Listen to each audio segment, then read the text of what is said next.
Ciao a tutti e benvenuti su Italiano Vero. Oggi io e Luca abbiamo deciso di affrontare un tema che scalda il cuore, il linguaggio dell'amore e dell'affetto. Imparare l'italiano significa anche capire come esprimere ciò che proviamo senza creare malintesi imbarazzanti. In questo video faremo un po' di Italian Listening Practice per distinguere bene tra piacere, volere bene e amare.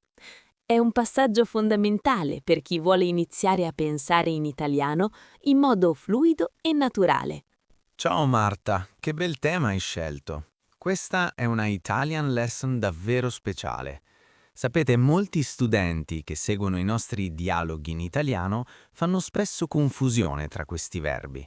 Ma prima di svelarvi tutti i segreti del cuore, ragazzi, ricordatevi di iscrivervi al canale e mettere un bel like se vi piace il nostro lavoro.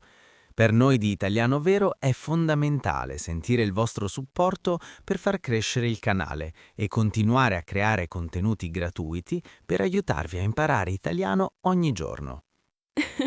Grazie Luca per averlo ricordato. Iscrivetevi subito e attivate la campanella. Allora, entriamo nel vivo della nostra conversazione italiana. Immaginate questa scena. Un amico straniero vuole dire a un'amica italiana che è una persona speciale, ma sbaglia verbo e dice ti amo. Luca, cosa succederebbe in quel momento? Succederebbe un bel pasticcio. In Italia, se dici ti amo a un amico, quell'amico potrebbe pensare che tu voglia sposarlo. Noi usiamo il verbo amare quasi esclusivamente per l'amore romantico, quello tra fidanzati, marito e moglie, o per una passione travolgente. Per gli amici e la famiglia abbiamo un'espressione bellissima che è volere bene. Esatto, è una distinzione che rende l'italiano una lingua molto precisa per i sentimenti. Ad esempio, io a te voglio un bene dell'anima, Luca, perché siamo grandi amici e colleghi, ma non ti amo. Se dicessi Luca ti amo, la tua fidanzata non sarebbe molto contenta, giusto? Direi proprio di no, mi sentirei molto confuso. Ecco perché per chi studia italiano A1 o A2 è importante capire questo concetto. Volere bene è un affetto profondo, puro, che proviamo per i genitori, i fratelli e gli amici più cari. Invece amare è per la persona con cui vogliamo costruire una vita insieme. Marta, che ne dici di fare la nostra analisi del lessico su queste prime parole importanti? Certamente, è il momento perfetto. La prima parola è proprio volere bene.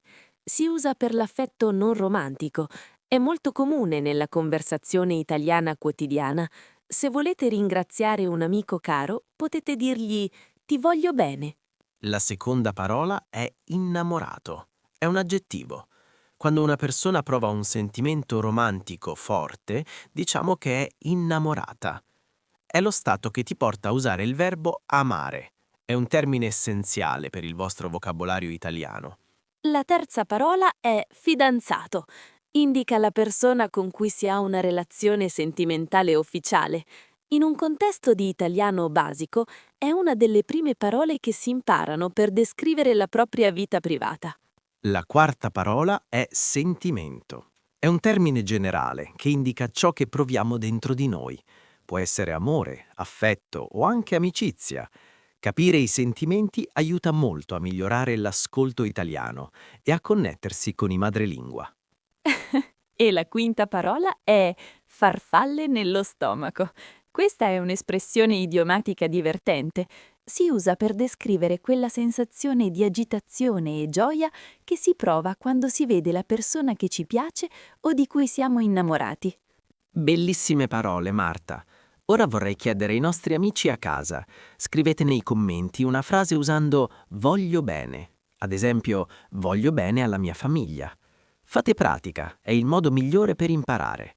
Ma ora torniamo a noi. Marta, abbiamo parlato di amare e volere bene, ma dove mettiamo il verbo piacere? Piacere è il verbo più versatile di tutti. Lo usiamo per il cibo, come mi piace la pasta, ma anche per le persone. Se dico mi piaci a qualcuno, Di solito intendo che c'è un'attrazione fisica o che quella persona mi interessa. Però, Luca, possiamo anche dire mi piace come lavori o mi piace il tuo carattere, vero? Certamente. In quel caso piacere indica stima o apprezzamento per una qualità.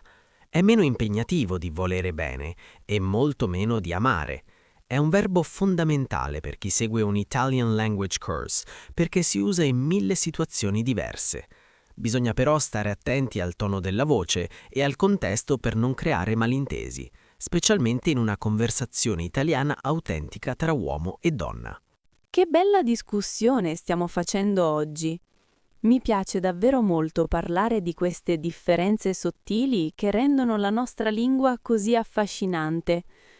A proposito di piacere, Luca, molti studenti stranieri ci chiedono spesso: Marta, ma posso dire amo la pizza? O amo l'Italia? O suona strano? Questo è un dubbio tipico per chi sta facendo Italian Listening Practice e vuole parlare come un vero italiano. Hai ragione Marta, è un'ottima domanda. La risposta è sì, assolutamente. Possiamo usare il verbo amare per le cose o per le attività che ci appassionano tantissimo. Ad esempio, io posso dire amo viaggiare o amo la musica jazz. In questo caso, amare è un'esagerazione di piacere molto. Ma attenzione amici, non diremmo mai voglio bene alla pizza. Sarebbe molto strano parlare con una margherita come se fosse un amico caro, non trovi? Sì, parlare con una pizza sarebbe un po' troppo, anche per noi italiani che amiamo il cibo. Però vedete la differenza? Per gli oggetti o i desideri usiamo mi piace o amo, ma mai voglio bene. Invece per le persone usiamo tutte e tre le forme a seconda del legame. È un concetto che spieghiamo spesso nelle nostre Italian lesson perché aiuta a pensare in italiano in modo corretto fin dai livelli Italian A1 e A2. Esatto, è proprio questa la magia di imparare l'italiano in modo autentico. Ma prima di andare avanti con altri esempi pratici, volevo fare un piccolo invito a tutti i nostri amici che ci ascoltano mentre cucinano o guidano. Se trovate utili questi consigli per il vostro vocabolario italiano, non dimenticate di mettere un like al video. È un gesto semplice per voi, ma per noi di Italiano Vero significa molto, perché ci permette di capire che state apprezzando questo tipo di conversazione italiana. Grazie Luca. E ricordate di iscrivervi se volete migliorare il vostro Italian B1 o semplicemente ascolta italiano per rilassarvi. Ora, Luca, facciamo la nostra analisi del lessico per questa seconda parte del video. Abbiamo usato dei termini davvero interessanti. Prontissimo! La prima espressione è andare d'accordo. Significa avere un buon rapporto con qualcuno, non litigare. Ad esempio, io e Marta andiamo d'accordo fin dal primo giorno. È un'espressione fondamentale per ogni conversazione italiana tra amici. La seconda parola è cotta. Prendere una cotta significa avere una simpatia improvvisa e forte per qualcuno, un'attrazione iniziale. È quel momento in cui inizi a dire quella persona mi piace. È un termine molto usato dai giovani e non solo, perfetto per chi vuole imparare l'italiano parlato. Ah, la famosa cotta. La terza parola è appassionare. Si usa quando qualcosa ci piace così tanto da diventare un hobby o un interesse fisso. Mi appassiona la storia dell'arte. È un'alternativa più ricca al semplice mi piace. La quarta espressione è un bene dell'anima. L'abbiamo usata prima. Significa volere un bene immenso a qualcuno in modo sincero e profondo. Si usa spesso con gli amici più stretti o con i familiari. Ti voglio un bene dell'anima è una delle frasi più belle che un italiano possa dire. E la quinta parola è sfumature. In questo video stiamo vedendo proprio le sfumature della lingua, cioè quei piccoli cambiamenti di significato che rendono una parola diversa dall'altra. Capire le sfumature è il segreto per passare da un livello base a uno avanzato. Che belle spiegazioni! Ragazzi, scriveteci nei commenti qual è la cosa che amate fare di più nel tempo libero usate il verbo amare per un vostro hobby. Luca, stavo pensando ad un'altra situazione. A volte usiamo volere bene anche per gli animali domestici, vero? Io al mio gatto dico sempre che gli voglio bene. Oh, assolutamente sì. Gli animali domestici sono parte della famiglia, quindi usiamo volere bene proprio come con le persone care. Qualcuno dice anche amo il mio cane, ma gli voglio bene suona molto più naturale e affettuoso in una tipica conversazione italiana. Vedete come tutto torna? Il segreto per imparare l'italiano bene è proprio osservare come noi italiani veri usiamo queste parole ogni giorno per esprimere quello che sentiamo. Che bello continuare questo viaggio nei sentimenti insieme a voi. Spero che questo video vi stia aiutando a fare un ottimo Italian listening practice oggi. Luca, stavamo parlando di come il verbo piacere sia spesso il primo passo. Ma cosa succede quando questo piacere diventa qualcosa di più profondo? Come capiamo quando è il momento di passare da un semplice mi piaci a un ti voglio bene o addirittura a un ti amo? Questa è la domanda da 1.000.000 di euro, Marta. Di solito c'è una fase intermedia molto importante. Prima di arrivare a dire ti amo, noi italiani usiamo spesso il verbo innamorarsi. È un processo che richiede tempo. Molti studenti che seguono le nostre Italian lesson per principianti si chiedono se possono dire mi sono innamorato di questo gelato.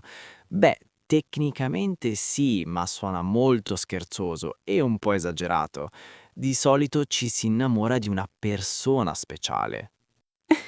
È vero, innamorarsi è un verbo riflessivo molto potente che segna l'inizio di una storia romantica. E sapete cosa è altrettanto potente per noi? Il vostro supporto. Se volete bene al nostro lavoro su Italiano Vero, iscrivetevi subito al canale. Per noi è fondamentale vedere la vostra partecipazione e i vostri like per continuare a creare questi dialoghi in italiano gratuiti che vi aiutano a imparare l'italiano in modo semplice. Grazie Marta, è proprio così. Il vostro affetto ci motiva tantissimo a migliorare ogni giorno. Ma torniamo al nostro vocabolario italiano. Oltre ai verbi principali, ci sono delle espressioni bellissime legate all'amore e all'affetto che usiamo nella vita quotidiana. Che ne dici se facciamo la nostra analisi del lessico per questa parte? Prontissima! La prima parola che abbiamo citato è proprio innamorarsi. Come abbiamo detto, indica l'inizio del sentimento romantico. È un verbo riflessivo. Io mi innamoro, tu ti innamori. È una parola chiave per chiunque voglia imparare l'italiano e parlare della propria vita sentimentale con i nuovi amici. La seconda espressione è essere legato a qualcuno. Significa avere un legame affettivo molto forte, che sia di amicizia o di parentela. Ad esempio, io posso dire di essere molto legato a mio nonno. È un modo meno diretto di dire gli voglio bene, ma trasmette un senso di unione molto profondo. La terza è prendere a cuore. Significa interessarsi sinceramente a qualcuno o a una situazione, preoccuparsi del bene di un'altra persona. Ad esempio, noi di Italiano Vero prendiamo a cuore il progresso di ogni studente che vuole imparare a pensare in italiano correttamente. Verissimo. La quarta parola è dichiararsi. Questa è una parola molto importante nel mondo del romanticismo. Significa confessare finalmente i propri sentimenti a qualcuno. Dire mi piaci o ti amo alla persona che ci fa battere il cuore è un momento critico e molto emozionante in ogni conversazione italiana. Oh, che ansia dichiararsi! E la quinta parola è compatibilità. Significa che due persone vanno d'accordo perché hanno caratteri o interessi simili. È spesso la base necessaria per passare dal semplice piacere iniziale a un volere bene o un amare che duri nel tempo. Ottime scelte, Marta. Ragazzi, provate a usare una di queste parole nei commenti. Magari diteci se siete legati ad una particolare città italiana o ad un vostro caro. Ma dimmi, Marta, hai mai avuto difficoltà a spiegare queste differenze a chi non parla italiano? So che molti studenti che seguono corsi di Italian for Beginners trovano frustrante che in inglese si usi spesso solo la parola love per tutto. Assolutamente sì, mi sembrava quasi che mancasse qualcosa di importante. In italiano avere il volere bene ci permette di essere gentili e affettuosi senza essere troppo intensi o romantici quando non serve. Se un amico mi aiuta in un momento difficile, gli dico ti voglio bene ed è il ringraziamento perfetto. Se gli dicessi ti amo, poverino, probabilmente scapperebbe via spaventato. È per questo che consigliamo di ascoltare italiano il più possibile per capire il tono giusto da usare. Esatto, il contesto e il tono sono tutto. E non dimenticate che la cultura italiana è molto calorosa, ma le parole hanno un peso specifico. Amare è una parola densa e importante. Volere bene è una parola solida e quotidiana. È proprio questo il segreto per imparare l'italiano vero. Non guardare solo le regole sul libro, ma ascoltare come le persone usano il cuore quando parlano. Senti Marta, ma secondo te è possibile voler bene a qualcuno che magari non ci piace molto caratterialmente? Che domanda profonda, Luca. Sai, credo che succeda molto spesso. Magari c'è una persona con cui non andiamo d'accordo su tutto, ma le vogliamo bene perché fa parte della nostra storia o della nostra famiglia. È proprio qui che il vocabolario italiano ci aiuta a essere precisi nelle sfumature. Possiamo volere bene a un parente anche se in quel momento non ci piace affatto il suo modo di comportarsi. È una distinzione che chi vuole imparare l'italiano deve assolutamente conoscere per destreggiarsi bene in una conversazione italiana reale e complessa. Verissimo, Marta. È proprio la bellezza e la complessità dei rapporti umani che cerchiamo di raccontare qui su Italiano Vero. Questo ci porta a riflettere su quanto sia importante ascoltare italiano non solo per imparare le singole parole, ma per capire il sentimento e l'intenzione che ci sono dietro ogni frase. Prima di concludere la nostra lezione di oggi, volevo ricordare a tutti che se volete rivedere i passaggi più difficili o controllare la grafia delle parole, potete guardare questo video di italiano con sottotitoli.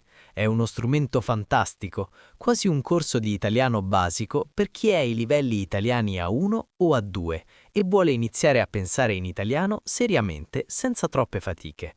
Ottimo consiglio, Luca! E prima di salutarci, non dimenticate di iscrivervi al canale Italiano Vero se non l'avete ancora fatto durante le parti precedenti. Il vostro like e la vostra iscrizione sono il modo migliore per dirci che vi piacciono questi dialoghi in italiano e che volete vederne altri sempre più interessanti. È solo grazie al vostro supporto che questa comunità di studenti internazionali cresce ogni giorno di più e noi possiamo continuare a offrirvi il miglior Italian Listening Practice possibile. Proprio così, il vostro entusiasmo è la nostra benzina. Ma ora passiamo alla nostra ultima analisi del lessico di oggi. Abbiamo raccolto 5 termini finali che chiudono perfettamente il cerchio su piacere, volere bene e amare, utilissimi per chi cerca materiale di Italian for Beginners, ma anche per chi è già a un livello più avanzato. La prima parola di questa parte è legame. Un legame è quella connessione invisibile ma fortissima che unisce due persone. Può essere un legame di sangue, come quello che abbiamo con i genitori, o un legame d'amicizia profonda. Senza un legame solido è difficile che nasca il vero volere bene o l'amore duraturo. La seconda espressione è contare su qualcuno. Significa sapere con certezza che quella persona ci aiuterà e ci sosterrà nel momento del bisogno. Quando vuoi bene a qualcuno in modo autentico, sai che puoi contare su di lui e lui sa di poter contare su di te. È un'espressione fondamentale per chi vuole imparare l'italiano parlato e quotidiano perché si usa continuamente. La terza parola è affinità. L'affinità è quella magia che scatta quando due persone si capiscono al volo, perché hanno gusti, valori o modi di pensare molto simili. È spesso proprio l'affinità elettiva che ci fa dire «quella persona mi piace tantissimo» fin dal primo incontro, ed è la base di ogni buona conversazione italiana che si rispetti. La quarta espressione è essere attratti. Si usa principalmente quando sentiamo un forte interesse fisico o mentale verso un'altra persona. È quasi sempre il punto di partenza del verbo piacere, inteso in senso romantico. È una parola molto utile da aggiungere al vostro vocabolario italiano se volete descrivere le vostre nuove conoscenze o i vostri sentimenti iniziali. E la quinta espressione è una delle mie preferite. Ti voglio un mondo di bene. È una variante bellissima e ancora più forte del semplice ti voglio bene. Si usa per sottolineare che l'affetto che proviamo è immenso, grande come tutto il mondo. È una frase dolcissima che potete usare con i vostri migliori amici, con i vostri figli o con le persone che portate davvero nel cuore. Che belle espressioni abbiamo analizzato oggi, Marta. Spero davvero che questo Italian Podcast vi sia piaciuto e vi abbia chiarito una volta per tutte come usare questi verbi così importanti. Ricordate, cari amici, che il segreto è praticare ogni giorno. Non serve studiare ore intere, basta una Italian lesson costante per fare grandi progressi e passare velocemente dal livello Italian A2 a B1. Siamo purtroppo arrivati alla fine di questa puntata di Italiano Vero dedicata al cuore. Spero che d'ora in poi non avrete più dubbi o timori nell'usare piacere, volere bene e amare nel modo giusto. Mi raccomando, prima di chiudere il video, scriveteci un ultimo commento. Qual è stata la parola o l'espressione che vi è piaciuta di più oggi? Vi leggiamo sempre con immenso piacere. Grazie di cuore per essere stati con noi fino alla fine e per aver ascoltato con così tanta attenzione. Continuate ad imparare l'italiano con passione, curiosità e tanta allegria, perché è la lingua più bella del mondo. Noi vi diamo appuntamento al prossimo video per un'altra avventura nel mondo della lingua e della cultura italiana. Un grande abbraccio a tutti voi e a presto su Italiano Vero. Ciao!